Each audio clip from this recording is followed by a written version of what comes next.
So you've been thinking about adding a new reptile to your family, and you have put enough forethought in to come to this video before getting this animal, and you're wondering, what do I need to know in order to set up a new reptile enclosure that accommodates my reptile? That, or you've impulse bought an animal at your local pet shop and you're freaking out because you have no idea what to do and you're scrambling to put together an enclosure. Well, this video will help either of those cases and all of you seasoned reptile keepers out there, because we're going to be discussing the top 10 things that you need to consider before setting up your reptile tank. In one of my more recent videos, I showed you guys all the upgrades that we're doing in the reptile room, so this topic is near and dear to my heart. We've been doing a lot of planning, a lot of money spending, and having a lot of fun. If you guys are curious what those projects might be, click up in either of these two corners or go down to the link in the description down below. That'll take you there. While you're down in the description, feel free to click like as well as subscribe to my channel for more reptile room tours, reptile builds coming very soon, and so much more. Now that you've subscribed to the channel, let's talk about the 10th thing that you need to consider when it comes to setting up a brand new reptile habitat. Or I suppose this also works for amphibians if that's also your thing. We do have plenty of amphibians here, so I got you. And the 10th thing you need to consider on our list is transportability. Let's face it, we're all not in the exact right place in our lives right now to where we are buying a house, settling down, that kind of deal. I know we aren't, at least, so I'm sure most of you are in the same scenario where you can expect a move, even if it's not for several years, but you can still expect one. So with that in mind, make sure that you can move it by yourself, or you have some backup to move the enclosure. Now, not all of us can lift an 18-18-24 by ourselves. Thankfully I can, but I know like my girlfriend probably couldn't, especially if it's a full bioactive tank. That's gonna weigh something like a couple hundred pounds depending on what you're using on the inside, so it's not necessarily as easy as it might sound. Another thing to consider is just how easy it is to move. Do you need wheels for the tank? Does the tank fit through doors? I know that that's something that we had to consider when we were having our Fijian banded iguana enclosure built. It is a large enclosure and we wanted to have it 32 inches wide, but I believe that is like the standard size for normal doorways. So if we made it the exact same size, we wouldn't be able to get it in and out with ease. And speaking of the Fijian banded iguana enclosure, that moves us into number 9, and that is size versus usable space. These are two very different things that you need to consider individually as well as together. In terms of size, most reptiles have a kind of minimum recommended space.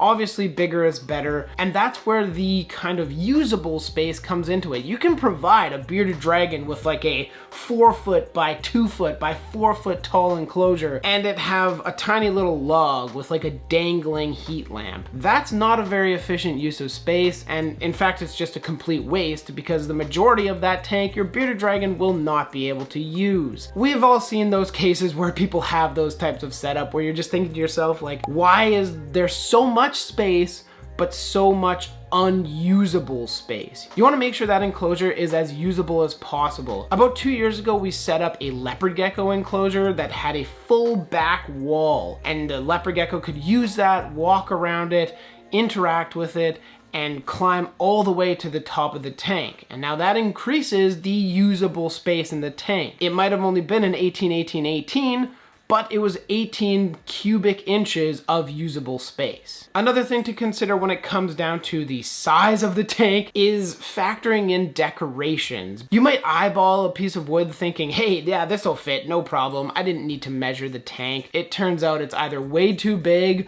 or way too small. The size of the tank really has an effect on the size of decorations you can accommodate, and also the dimensions of this tank need to be fit to the species that you're thinking of getting. It doesn't make sense if I'm providing a iguana with a 1 foot wide tank by 40 feet. It doesn't matter, it's not even gonna be able to turn around. You really have to factor in what animal you're gonna be keeping in there and what dimensions really best suit its lifestyle, whether it's diurnal, arboreal, that kind of deal. I think you guys kind of get what I mean, so I'm gonna move on to the species you are wanting to put in this tank. If If you're in that camp of the impulse buyer and you're freaking out about the reptile you just bought, well, hopefully you bought the right size enclosure for it. Chances are that person at PetSmart led you wrong. Now, with that said, I would say the majority of the decisions you're going to be making on building this setup is going to be based on the inhabitant. Make sure you consider, what do I want in an animal? How do they live? Are they arboreal? Are they terrestrial? Are they tropical? Are they a more arid species? There's so many things to consider when it comes to buying a reptile that ideally you plan ahead and buy the right tank for that prior planning. Not only do you have to consider what animals do you have in mind and what are their requirements,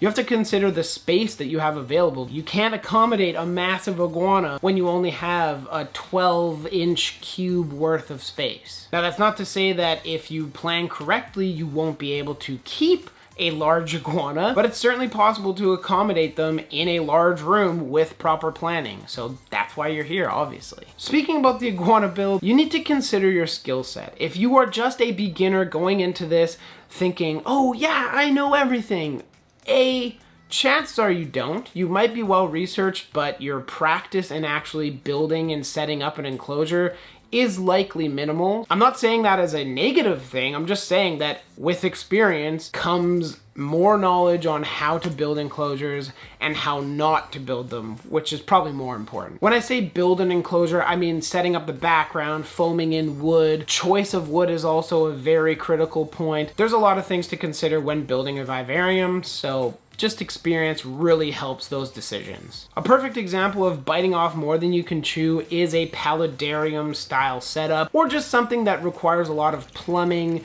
filtration, that kind of deal. If you're a beginner, you might not be able to grasp everything that is required. You might not be able to calculate flow rate. You might not be able to figure out the nitrogen cycle in time. There's just so much consideration that you might not know, and that is going to be critical to the either success or failure of your future tank. I'll throw a little caveat saying that if you do enough research, yes, chances are you will be at least semi-successful. And the last skill I would say that you need to know when setting up your enclosures is don't be afraid to restart. There does come a point where it's either not salvageable, it's not going to work long term, or maybe you just finish the build and you hate it, so you rip it all apart. Of course, you're wasting money and resources, but you know what? At the end of the day, if this is your one display tank, you really don't want to mess that up, so you start with a fresh slate, and now you have all this newfound experience that you didn't have before. Number 6 on the list of things to consider before setting up your tank is definitely budget. Now, this probably should have been like number 10, the first thing I mentioned, but here we are at number 6. I speak from experience in saying that tanks can get expensive, or they can also go very cheaply. Today, we have a budget build vivarium for you guys. This is going to be a video for you. I have a video on my channel of a budget vivarium where I built an entire setup for dart frogs with only 150 bucks. The flip side of that, like I mentioned at the beginning, is that it is expensive and it can get very expensive. So you might go in thinking, okay, I got a cheap tank off Kijiji or Craigslist if you're in the States. Now I'm gonna build this beautiful setup, but I only have minimal funds available. The budget will truly make or break the end result of your tank. Like I mentioned, you can do it on a budget, or you can ball out and spend thousands of dollars on a single tank. It's really up to you what you decide to go for. Obviously, budget will affect things such as lighting, plants to go in after, I guess the inhabitants as a whole, because reptiles themselves can be $5 or can be $50,000 for a colorful ball python. With those shots fired, I can confidently say that each and every component that you decide to add will only add more cost. Whether you're going more frugal and finding things used, or you're just going in and spending the cash, it will get more expensive. As it was for our Fijian banded iguana build, the tank, that alone was about $1,000. Then the lighting on top of that was another like $300. All the substrate, the wood on the inside, everything just added up so quickly. We didn't have a strict budget to work with. We were just kind of like, you know what? We want to set up a beautiful tank. Whatever it costs is what it costs. Even right now, I'm building some beautiful dart frog displays, and the glass alone to build the custom tanks was over $600. The end result is going to be well worth it. Make sure you stick around to the channel and click subscribe if you're excited to see those builds in the very near future. The 5th thing to consider when setting up your reptile enclosure is its final placement, whether that be on a reptile rack like this or on a peninsula type area where it's sticking out from the wall or it is just a beautiful display in your living room. These things all need to be considered, and it's not only will the area fit it. The placement will end up dictating how many sides of the background are you covering. Are you just doing the back of the tank like you do for something like a peninsula style tank, or are you putting it on a shelf and it's somewhere in the middle of the shelf so you're covering 3 sides of the enclosure? Beyond that though, placement will have an effect on if you are getting direct sunlight into the enclosure. That is a critical thing to avoid, because I hate to break it to you, UVB doesn't go through windows, or at least not normal glass. Don't confuse yourself with that. In general, UVB does not go through glass. Just know that direct sunlight in a tank can cause overheating. It can definitely end in disaster. Your placement will definitely have a huge factor on the temperatures inside the enclosure, the regulation needed to maintain those temperatures, and as well as the humidity. So we'll talk about that more later. Now, something that we don't all have a lot of is time. And number 4 is time investment. How much time do you actually have available to build this new tank? Are you going to do a quick 5-minute setup with paper towel and a few hides and a water dish? Or are you going to spend tens of hours, maybe even hundreds of hours, building this new glorious display that could end up in a zoo? That's up to you and how much time you have. I know we're all busy. We're all working our jobs, looking after kids, making videos for you guys. You know, we all have our priorities in life, and dedicating time to building an enclosure can either be a large chunk of time or it can be a small investment of time. It's totally up to you. If your time is fleeting, it might not be too reasonable to set your ambitions sky high, because there's a good chance that you'll be let down. I've mentioned several times in this list lighting, money, that kind of deal. I don't want to beat a dead horse, but lighting is definitely a crucial part to keeping the herps, or the reptiles and amphibians that we keep in our homes. Whether that be light like UVA, like plants and things will need to grow, or UVB, like reptiles need to synthesize calcium D3, or a combination of both. There are unfortunately tons of different lights available on the market. If you're just looking for some ambient lights and things, most of us will go to a place like Amazon or a local garden center, and those are 2 very different areas in terms of lighting availability and lighting quality. But just know, not all light is equal. You can buy a cheap $20 light on Amazon. It might not be enough to grow some higher light demanding plants that you chose for your tank. With that said though, it might grow the pothos or the anubias or some lower light plants that will thrive in those conditions. Main point is, lighting is not all equal. Make sure you consider it before you set up your enclosure. That includes basking spots, the height of the basking spot in relation to both the heat and the UVB, and there's so many other things to consider. I could almost make a video entirely on planning a tank in terms of lighting. I know I just broke it down very simply here, but hopefully that's what you're here for. With that said, number 2 on the list is plants. I know myself and many of you guys out there incorporate plants into your setups. Pretty much every tank behind me has live plants in it, and with that, we have to consider several different factors. That is plant availability, the budget for plants, as well as plant growth habit. In terms of plant availability, it really depends on what your local garden centers or maybe small reptile shops carry near you. If you're like myself, you have a lot more rarer plants, as well as some pothos thrown in here and there. You have a very wide variety of selection when it comes to picking your plants. Getting those plants originally though is definitely a challenging part. Some of you might live in a more rural area, so you can't have access to these crazy expensive plants, although shipping does exist. Consider that. But most of you won't be willing to go to that length. Try and find a local garden center that you enjoy. When you find a local garden center, ask about pesticide usage, how often, what pesticides, that kind of deal. If they've seen any pests recently, hopefully they're going to be honest with that. They might not be though. Moving away from plant availability is your budget. I personally, if I was smart, would make a plant budget myself. I know I can spend hundreds or thousands of dollars on plants. I know my good friend Troy Goldberg, as you guys might know as the Dart Frog King here on YouTube, spent I think around $2,000 on plants for his large 300-gallon vivarium build. So, you know, like it can range anywhere from a $5 pothos at a local Walmart to several $1,000s worth of very rare aeroids. And the final point that I had on this topic is growth habit. Try to think about how the plants will grow in. That's typically chalked up to more experienced keepers and people that deal with the plants all the time, because they can tell, okay, if I plant a pothos in the ground, it'll grow up everywhere. It'll grow up the back wall. It'll go all around the tank. Whereas if I plant a bromeliad in the substrate, it will probably rot because it's not getting the air circulation it needs. There is a lot to learn when it comes to plants. If you guys would like a video about more in-depth kind of plant selection, let me know. We've made it.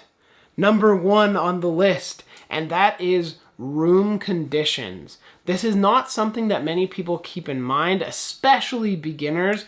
They don't consider the conditions in their room. You might ask, why is that important? And I would say because many reptiles require a nighttime drop. Specifically, I'm thinking about things like Jackson's chameleons, as well as many other different species of chameleons, like a very cool nighttime temperature, and without it, it really does affect their health in a negative way. So if you guys have placed an enclosure in your bedroom, but your bedroom doesn't drop below 75 at night, that's not cold enough, and it will lead to health effects later down the road. There's a lot of reptiles out there that are montane species, meaning they live at the tops of mountains, and in a reptile room like this that gets 80 degrees in the summertime, it does affect them negatively. Like Europlatus, for example, the leaf-tail geckos. They love a cooler ambient temperature, and if it gets too hot, they die. It's unfortunate, but it's true. That's why we don't own any, because we're aware that our room gets warm in the summertime. I guess I should mention seasonal fluctuation in this room. The room we're in currently gets very cool in the winter and warmer in the summertime. So it's something to consider. Okay, well, what are these temperatures? We have a room thermometer that records throughout the whole year what our temperature is in our room, and we can look at that and assess further down the road. Another minor point that I've already covered is direct sunlight. You definitely want to avoid that, because if nothing else, it will kind of have a greenhouse effect where a lot of sun is coming in and the heat is warming up behind the glass, and that glass is typically your reptile's enclosure. So it gets too hot for them, they can't deal with it, they end up overheating and potentially dying. It's strongly recommended to not have direct sunlight on your enclosure in any way, shape, or form. Just try to avoid it. The final factor when it comes to your room conditions is humidity. We just got some beautiful new rat snakes. They are a tropical species. They like it humid. We actually run a humidifier at nighttime, so the humidity in our room reaches like 90 to 100%. It's perfect for them. They love it. I did in fact promise you guys a bonus at the end of this video, and that is bioactive or not. If you guys want an entire full video on this topic of bioactive or not, let me know in the comments down below. Share your feelings, share your thoughts, whether you do it or not, and whether you think everybody should do it or not. I reply to every single one, so you will not be missed, and we'll have a bit of a creative discussion, I suppose. I would say bioactivity is not required, especially for a beginner, or if you're panicking and you just impulse bought a reptile. I probably wouldn't strive for that for your first setup. But if you are a more experienced keeper and you know the ins and outs of bioactivity, that means you have a cleanup crew like springtails and isopods, and plants. Those are the two requirements. There are certain cases where it benefits and certain cases where it's not needed because of whether it's a health condition, whether it is just the ease for the keeper and they're willing to put in the work to maintain that habitat. I think that's totally on them. So I hope that was a satisfying enough answer. Like I said, I have a whole video planned out for this, so if you're excited, let me know in the comments down below. If you guys did enjoy this video, make sure you smash that like button. If you want to see more of this style video, again, let me know in the comments. That's the real true feedback that I get from this channel, is there in the comments, or of course, if you follow me on Instagram, feel free to send me a message and we can chat there. If you want to see more reptile videos, more videos on dart frogs and tank builds, click that subscribe button and we'll catch you in the next one. Later.